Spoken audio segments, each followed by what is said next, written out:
Hi, welcome to Sugar Free. This is the Daily Tarot for Friday, the 19th of November 2021. We've got a lunar eclipse today in Taurus, so that's quite interesting. So I have shuffled, so I'll cut. And this is Major Arcana reading. Death. Temperance. And strength. Okay. Right, well, death signals a change coming up. It signals a kind of karmic change of season. Something that just happens from time to time. And it's very, very deep rooted. And it's pretty wholesale. And it's not the end of something, but it's a paradigm shift from one state to another. So something is cycling out here, but we're keeping going afterwards. And we keep going straight from card number 13, Death, into card number 14, Temperance. A very peaceful place depicted in this card.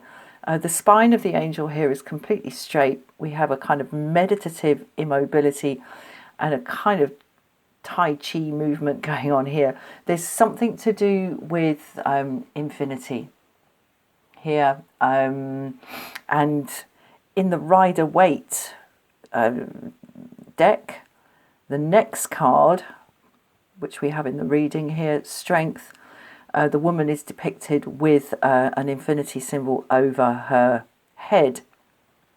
So we're really in a kind of cosmic place here. We're on a kind of cosmic level, and it's good. It's good, and we can really maximize on this shift. Something has come to an end today, or something comes to an end today. And we go into a new place and we make that shift very peacefully indeed, and with inner calm. I'm sorry, it's difficult to get my words out today. The inner calm we see here in the Temperance card. This card comes after the Death card, because when we've been through something like this, when what we've built up, depicted here, or symbolised here, with the books and the weapons and the jewels and the crowns and the tools and all of that, when that has been harvested and gathered in, as we see happening here, that is quite something to go through. And out the other side of that is a newfound understanding of where we're at.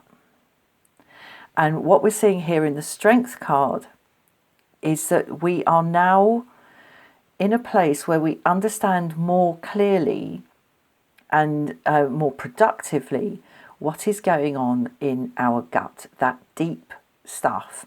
Now, I say, so it's a lunar eclipse in Taurus, but of course that is balanced on the other side, as it is in all eclipses, with Scorpio. And this, to me, today is talking about Scorpio, this lion here, this wild creature, all this wild stuff in the gut of us. Our deep set drives and motivations.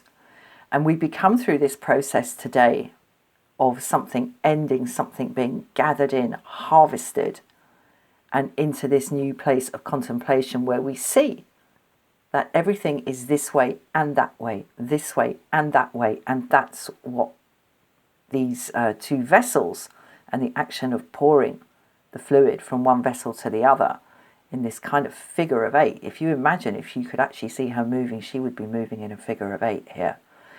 That contemplative concentration and understanding and acceptance of the ebb and the flow enables us to deal much more effectively and productively, as I say, with what is going on in the gut. And somehow I feel like something is opened. Some sort of portal is opened to this, where we see what's going on inside us, either individually or collectively, in a much, much clearer way. And the phrase, something like, once you have seen it, you can't unsee it. You can't have not seen it once you have seen it. That's what is emerging on this day. And it's very, very good. Okay, I mean, look at her. She's not running around in a state of fear. She knows exactly what to do with this stuff. And she's calm and she's gentle and she's respectful. And she's absolutely taking charge of this inner wild animal. It's wonderful, wonderful. Okay, Tower in the reverse. So we're moving away from the sense of insecurity and the sense of everything being kind of unstable, and unstable due to forces that we can't understand and definitely can't marshal and control ourselves. I think we had the Tower in yesterday's reading, and there was this sense of things being shaken to the core and in their very foundations. We're out the other side of that today, and that really, really does chime with the appearance of the Temperance card in the upright. So it is kind of the calm after the storm, but what we see that has been washed up on the beach during this storm is now something we can really, really work with. This is great. Okay, now Lovers in the reverse. All right, I'm going to get the next one as well. Okay, the World. Right. Yep, so this really is an ending of something and a starting of something new. The World, the final card of the Major Arcana.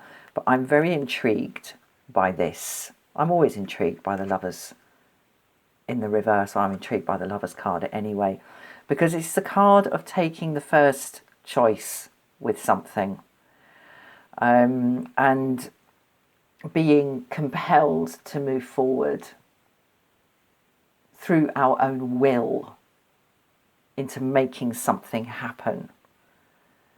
Today it's in the reverse, and of course that moving forward compelled by our own will and our own desire, which is depicted here, symbolised here in this little cherub here, about to fire the arrow. That, of course, is what kicks off all karmic cycles. But we have come to the end of a karmic cycle here. Not only do we have the Death card on the table, we have the World card on the table, both in the upright. So the matter of choosing, deciding, being on this side of the fence or the other is not relevant today. It's not relevant. This is bigger than us. All right, that's what I think this is doing in the reverse, because this is about the individual. The Lovers card is about the individual deciding that they do want this, and therefore they don't actively or passively want everything else. They want what they want, and it's an individual matter. But today, this is not an individual matter. This is something, as I say, this is bigger than us. And I think the most significant card on the table, and the one I'm the most pleased to see today, is this, the Strength card in the upright. Because with what washes out from this eclipse and from this process really, really informs us about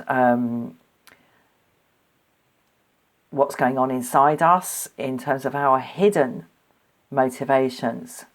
And we can hide motivations from other people just by keeping our traps shut, or we can engender some very negative karma by lying about what is motivating us. But the true hiding of motivations is from ourselves, and we become aware of something much more clearly today, and this is hugely productive and moves us past any sense of crisis around this. There is no crisis on the table. There is an active absence of crisis on the table. And there is really an expansion into a whole new way of looking at our lives. I love it. I love this today. I love this for us today. Right, I'm going to leave that there. Thank you so much for watching, and I'll see you again soon. Bye-bye.